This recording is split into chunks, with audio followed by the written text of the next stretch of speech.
Hey, welcome back again. This is Samuel from Inside Farmer.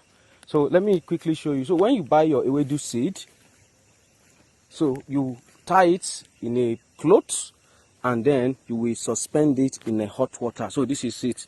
So this is ewedu seed that I tied in a cloth and then suspend in a hot water. Usually you do that suspension, it should be for about 20 to 40 minutes. That will be all. So after that, so I have two batches here. Then you open it up. When you open it up, you now spread it. Now this should be done on a day you intend to plant. It should be planted the same day you do this. So you spread. The spreading is to ensure that it dries, because it has to dry. So usually what I do is I wake up very early in the morning, 4:35. I do this, then get to the farm as early as 6:30, 7 o'clock in the morning, and I do the spreading on the farm, because this is where we are going to plant it. And then just spread it like this.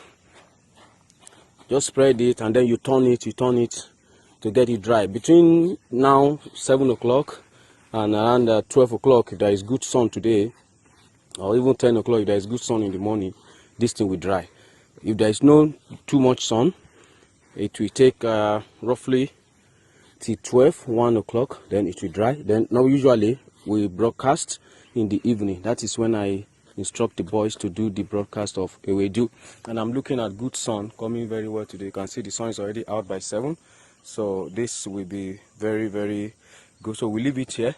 I'm going to broadcast the second one also, open it and broadcast it, and then you will see how we do the spreading.